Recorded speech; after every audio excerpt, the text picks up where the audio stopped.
سب رہے گا، سب ضائع۔ اور اگر اخلاص ہے، اللہ کی رضا مقصود ہے، تو آؤ اس پہ بھی حدیث سناؤں۔ سبحان اللہ دی چھال آوے تے حضور دی گل آوے۔ آقا کائنات علیہ السلام نے فرمایا، ایک شخص نے ابھی نیکی کا ارادہ کیا، ابھی اس نے سوچا میں نیکی کرتا ہوں، دکھلاوا مقصود نہیں، ریا مقصود نہیں، اللہ کی خوشنودی مقصود ہے۔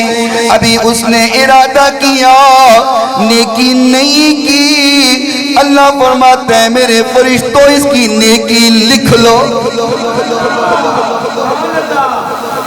ابھی نیکی کی کوئی نہیں، صرف ارادہ کیا، اخلاص ہے۔ اللہ فرماتا ہے میرے بندے نے مجھے راضی کرنے کے لیے نیکی کا ارادہ کیا ہے، فرشتوں اس کی نیکی لکھ لو۔ فرشتے لکھ لیتے ہیں، پھر اللہ اس کو توفیق دیتا ہے کہ جس کی نیت کی ہے اس کو نیکی کرنے کی توفیق مل جائے، کوشش کرتا ہے، اللہ مدد کرتا۔ پھر جب نیکی کر لی، فرشتے سوال کرتے ہیں یا رب العالمین، ایک نیکی تو تب لکھ لی تھی جب اس نے ارادہ کیا تھا، اب نیکی کر لی ہے، اب اللہ فرماتا ہے 10 گنا لکھ لو۔ نیکی ایک کی تو لکھی، اوے ہولی بولو یار، اللہ ہمیں بھی توفیق عطا فرمائے، اخلاص کے ساتھ نیکیاں کرنے کی توفیق عطا فرمائے۔ فرمایا ایک نیکی کی ہے، اب 10 لکھ لو۔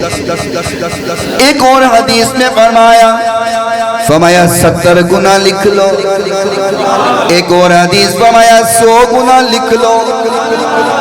ایک اور مقام فرمایا 700 گنا لکھ لو۔ اب نیکی وہ ایک کر رہے ہیں، اللہ فرماتا ہے 10 گنا، نہیں اور بڑھاؤ 70 گنا، نہیں اور بڑھاؤ 100 گنا کر دو، نہیں اور بڑھاؤ۔ یا اللہ یہ درجے کس لیے ہیں؟ 10 سے 70، 70 سے 100، 100 سے 700۔ یا رب العالمین درجوں کا مقصد کیا ہے؟ فرمایا جس قدر اخلاص پختہ ہوتا چلا جائے گا، میں درجات کو بڑھاتا چلا جائے گا۔